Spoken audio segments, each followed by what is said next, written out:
మగాడివైతే మాతో పోరాడు. ఇది పాకిస్తాన్ తాలిబన్లు అక్కడి ఆర్మీ చీఫ్కు విసురుతున్న సవాల్. ఎస్, మీరు వింటుంది నిజమే. పాకిస్తాన్లో అంతర్యుద్ధం మొదలు కాబోతుందా అంటే అవునని అనిపిస్తోంది. పాకిస్తాన్ ఆర్మీ అలాగే టీటీపీ మధ్య మరో యుద్ధం జరగబోతున్నట్టుగా తెలుస్తోంది. పాక్ ఆర్మీ చీఫ్కు టీటీడీ ఉగ్రవాద సంస్థ డెడ్లీ వార్నింగ్ ఇచ్చింది. పాక్ ఆర్మీ చీఫ్ అసీం మునీర్ను లేపేస్తామంటూ టీటీపీ ఉగ్రవాదులు డైరెక్ట్ వార్నింగ్ ఇచ్చారు. ఆర్మీ చీఫ్ను బెదిరిస్తూ వీడియో రిలీజ్ చేశారు. దమ్ముంటే డైరెక్ట్గా తమతో యుద్ధానికి రావాలంటూ పిలుపునిచ్చారు. తమతో యుద్ధానికి సైనికులను పంపొద్దంటూ సూచించారు. నేరుగా నువ్వే రావాలంటూ మునీర్కు వార్నింగ్ ఇచ్చారు. టీటీపీ బెదిరింపుపై తీవ్రంగా స్పందించారు మునీర్. తనకు వార్నింగ్ ఇచ్చిన ఉగ్రవాది కాజింపై సీరియస్ అయ్యారు. కాజింను పట్టిస్తే 10 కోట్ల రివార్డ్ అంటూ ఆర్మీ ప్రకటించింది. దీంతో టీటీపీ ఆర్మీ చర్యలతో మరింత ఉద్రిక్తత చోటు చేసుకునే అవకాశం కనిపిస్తోంది. ఇప్పటికే పంజాబ్ ప్రావిన్స్లో టీటీపీ అల్లర్లు సృష్టించింది. మొన్నటి వరకు కూడా ఆఫ్ఘన్తో పాకిస్తాన్ యుద్ధం, అదే సమయంలో పాలస్తీనాపై అమెరికా చర్యలతో పాకిస్తాన్లో టీటీపీ ఆధ్వర్యంలో తీవ్రంగా అల్లర్లు చెలరేగాయి. మరొకసారి తాజాగా పాకిస్తాన్లోని తాలిబన్లు అక్కడి ఆర్మీ చీఫ్కు సవాల్ విసురుతున్నారు. డెడ్లీ వార్నింగ్ ఇస్తున్నారు. మగాడివైతే మాతో పోరాడంటూ వీడియో రిలీజ్ చేశారు. ఈ నెల 8న దాడిలో 22 మంది సైనికులను చంపామంటూ ప్రకటించుకున్నారు. ఇక టీటీపీ దాడులతో పాకిస్తాన్ ప్రభుత్వానికి తీవ్ర ఇబ్బందులు ఎదుర్కొంటున్నారు. సాధారణ సైనికులను చనిపోయేందుకు పంపడం ఆపి ధైర్యం ఉంటే ఉన్నతాధికారులు యుద్ధక్షేత్రంలోకి రావాలంటూ టీటీపీకి చెందిన ఓ కీలక కమాండర్ హెచ్చరికలు జారీ చేశారు. ఈ మేరకు వరుస వీడియోలు పాకిస్తాన్ సైనిక నాయకత్వాన్ని సవాల్ చేస్తూ తీవ్ర ఇరకాటంలో నెట్టేస్తూ కొన్ని వీడియోలు రిలీజ్ అయ్యాయి. పాక్ అధికారుల సమాచారం ప్రకారం వీడియోలో కనిపించిన వ్యక్తి Tehreek Taliban Pakistan senior commander కాజింగా గుర్తించారు. ఇక అతని మాటల ప్రకారం, అసీం మునీర్, నువ్వు నిజమైన మొగాడివైతే మాతో పోరాడు, తల్లి పాలు తాగిన వాడివైతే మాతో యుద్ధం చేయంటూ నేరుగా ఆర్మీ చీఫ్ను ఉద్దేశించి సవాల్ విసిరాడు. ఈ వ్యాఖ్యలను తీవ్రంగా పరిగణించిన పాకిస్తాన్ ప్రభుత్వం ఈ నెల 21న కమాండర్ కాజిం ఆచూకీ తెలిపిన వారికి ఏకంగా 10 కోట్ల పాకిస్తానీ రూపాయలు అంటే పీకేఆర్ను రివార్డును ప్రకటించింది. ఈ నెల 8న ఖైబర్ పఖ్తూన్ఖ్వా ప్రావిన్స్లోని కుర్రన్ జిల్లాలో పాక్ సైన్యంపై జరిపిన మెరుపు దాడికి సంబంధించిన దృశ్యాలను కూడా టీటీపీ విడుదల చేసింది.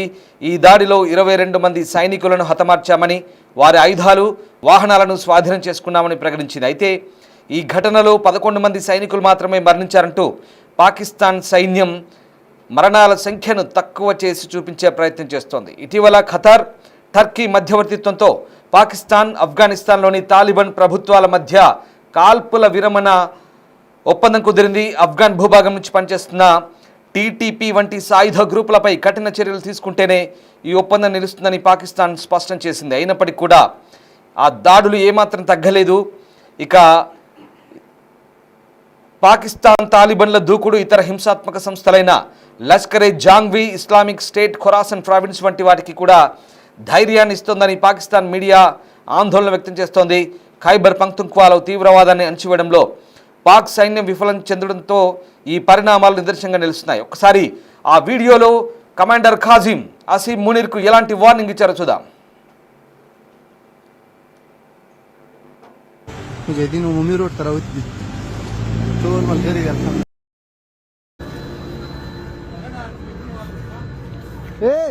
تليفون تري واخله تليفون لا تلا كم زاده تو پېښور عمومي روډ الحمد لله څه فکس لور کې انا قراري د سنشته صوري دي چیرته راوتلی دا عمومي روډ ده الحمد لله ملګری پکې چک بیان کوي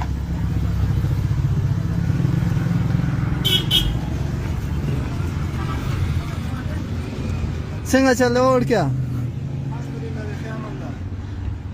عمومي روड ته راوته والا د پېښور عمومي روډ ته راوتی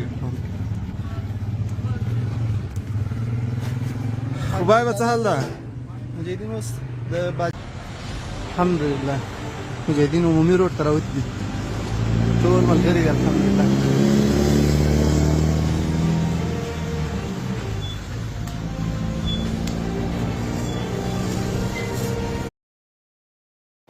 అసలు ఈ తెహ్రీకే తాలిబాన్ ఉగ్రవాద సంస్థ అనేది పాకిస్తాన్ పెంచిన ఒక పెరటి మొక్క లాంటిదంటున్నారు.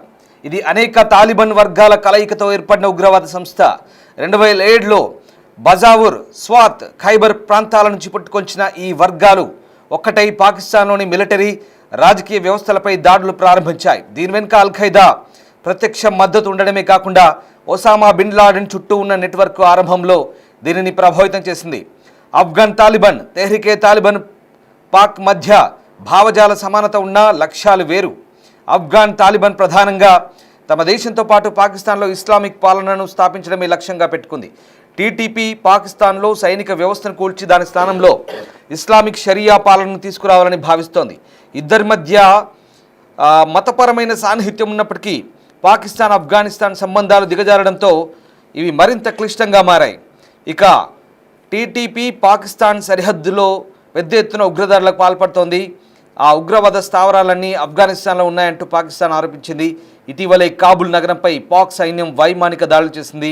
ఆ ఘటన తర్వాత అక్టోబర్ 11న పాకిస్తాన్ ఆఫ్ఘన్ బోర్డర్లో సైనిక ఘర్షణ పెరిగింది.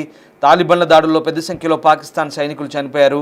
సరిగ్గా ఇదే సమయంలో ఆఫ్ఘనిస్తాన్ విదేశాంగ మంత్రి అమీర్ ఖాన్ ముత్తాకి భారత్లో పర్యటిస్తుండడంతో ఈ అంశానికి మరింత ప్రాధాన్యత సంచరించుకుంది. ఇక ఈ నేపథ్యంలోనే ఒక్కసారిగా ప్రస్తుతం ఈ టర్కీ అలాగే ఖతర్ మధ్యవర్తిత్వంలో కాల్పుల విరమణ జరిగినప్పటికీ తాజాగా ఈ 10 కోట్ల రివార్డును ఖాజింపై ఎందుకు ప్రకటించారంటే ఏకంగా పాకిస్తాన్ సైనిక అధికారులను సవాల్ చేయడమే దీనికి ప్రధాన కారణంగా చెప్తున్నారు. మరోవైపు పాకిస్తాన్ ఆర్మీ చీఫ్తో పూర్తిగా వ్యవస్థలన్నీ నాశనమవుతున్నాయంటూ ఆ దేశ మాజీ ప్రధాని ఇమ్రాన్ ఖాన్ మరోసారి విరుచుకుపడ్డారు. సైనిక బలంతో వ్యవస్థలన్నీ నాశనం చేస్తున్నాడంటూ మండిపడ్డారు. జైల్లో తనతోనూ దారుణంగా వ్యవహరిస్తున్నారని విమర్శించారు. తనను ఒంటరిగా ఉంచారని, కనీస సదుపాయాలు కూడా కల్పించలేదంటూ ఎక్స్ వేదికగా మాజీ ప్రధాని నిప్పులు చెరిగారు. రాజ్యాంగ విలువలు, చట్టబద్ధమైన పాలన, న్యాయం, ప్రజాస్వామ్య స్వేచ్ఛ అన్నీ మంటగలిశాయని, ఇవన్నీ కూడా పక్కన పెట్టి సొంత చట్టాన్ని అమలు చేయడం, ప్రజాస్వామ్య వ్యవస్థల్ని నాశనం చేయడమే అంటూ ఇమ్రాన్ ఖాన్ పూర్తిగా ఆర్మీ చీఫ్పై మండిపడ్డారు. మరోవైపు ఇక జైల్లో కూడా తనను పూర్తిగా ఒంటరిగా చేశారని, రాజకీయ బాధ్యతలు చేయడం పాక్ చరిత్రలో ఎన్నడూ లేదంటూ మండిపడుతున్న పరిస్థితి. ఈ నేపథ్యంలోనే ఒక్కసారిగా అటు ఇమ్రాన్ ఖాన్ విమర్శలు, మరోవైపు దేశంలో పరిస్థితులు దిగజారుతున్నాయంటూ అతను చేస్తున్న వ్యాఖ్యలు పూర్తిగా ఇప్పుడు పాకిస్తాన్ పరిస్థితికి అద్దం పడుతున్నాయి. మరోవైపు ఇమ్రాన్ సన్నిహితుడైన జుల్ఫీ భోకారి కూడా జైలు అధికారుల తీరుపై మండిపడుతున్నారు. పాకిస్తాన్లో ఇమ్రాన్ ఖాన్ భార్య బుష్రా బీబీని 6 గంటల పైగా జైలు బయట వెయిట్ చేసేలా ఉంచారని, ఆమె ఇమ్రాన్తో భేటీ కాకుండా చేస్తున్నారంటూ ఆరోపించారు.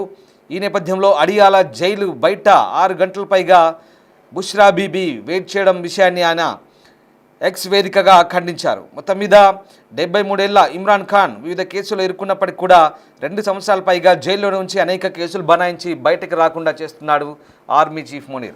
సో ఓవరాల్గా ఈ పరిస్థితులన్నీ కూడా గమనిస్తుంటే మొత్తం మీద పాకిస్తాన్లో అంతర్యుద్ధం దిశగా పరిస్థితులు తలెత్తున్నాయనే విషయం అర్థమవుతుంది. ఓవైపు ఏకంగా తెహ్రీకే తాలిబాన్ పాకిస్తాన్ అంటే పాకిస్తాన్ తాలిబాన్లు డైరెక్ట్గా ఆర్మీ చీఫ్ని సవాల్ చేస్తున్నారు. నువ్వు మొగాడివైతే దమ్ముంటే కింది స్థాయి సైనికులను మాపై యుద్ధానికి పంపకుండా సైన్య అధ్యక్షుడైన అసీం మునీర్తో పాటు సీనియర్ సైనికాధికారులంతా తమతో యుద్ధానికి పాల్పడాలంటూ, యుద్ధానికి నేరుగా రావాలంటూ సవాల్ చేయడం ఇప్పుడు సంచలనంగా మారుతోంది. ఏకంగా సవాల్ చేసిన ఖాజీం అనే ఒక కమాండర్పై 10 కోట్ల పాకిస్తానీ రూపాయల రివార్డును అక్కడి అసీం మునీర్ ప్రకటించడం ఇదంతా సంచలనంగా మారుతుంది. మరోవైపు ఇమ్రాన్ ఖాన్ విమర్శలు, జైలు నుంచే ఇమ్రాన్ ఖాన్ చేస్తున్న వ్యాఖ్యలు పాకిస్తాన్లో పరిస్థితులు దిగజారుతున్నాయని కూడా పూర్తి నిదర్శనంగా మారుతున్నాయి. సరిహద్దుల్లో మాత్రం వాస్తవానికి పరిస్థితులు ఏమాత్రం బాగాలేవు. ఇటు భారత్తో సరిహద్దుల్లో, అటు ఆఫ్ఘనిస్తాన్తో సరిహద్దులు ఎక్కడా పరిస్థితులు బాగాలేవు. అంతర్గతంగా కలహాలు, కుమ్ములాటలు వెరసి ఇవన్నీ కలిసి ఒక అంతర్యుద్ధం మాదిరిగా పాకిస్తాన్ ఎటువైపు వెళ్తుందోనని విశ్లేషకులు కూడా భావిస్తున్నారు. రోజు రోజుకి పరిస్థితి దిగజారుతోంది. రోజు రోజుకి అక్కడి సైన్యాన్ని ముచ్చెమటలు పట్టిస్తున్నారు. బలూచిస్తాన్ వైపు, ఆఫ్ఘనిస్తాన్ వైపు. మరోసారి మన జోలికి వస్తే మనం కూడా ఎక్కడ వాళ్ళ పీచ మనుస్తామని చెప్పేసి భయాందోళనతో మన వైపు మేకపోతు గాంభీర్యాన్ని ప్రదర్శిస్తున్నారు. ఇవన్నీ కలిసి పాకిస్తాన్లో పరిస్థితి ఎలాగుందో ఇప్పుడు ప్రస్తుతం మనకు అర్థమవుతుంది. మొన్న పాకిస్తాన్ తాలిబాన్లు చేసిన దాడిలో అక్కడి మిలిటరీ సిబ్బంది దాదాపు 22 మంది మరణించారు. దానికి సంబంధించిన దృశ్యాలు మనం నిన్న మొన్న చూసాం. ఇప్పుడు తాజాగా టీటీపీ నేరుగా అసీం మునీర్కే హెచ్చరికలు జారీ చేస్తుంది. ఇక అసీం మునీర్నే లేపేస్తామంటూ డైరెక్ట్ వార్నింగ్ ఇస్తోంది.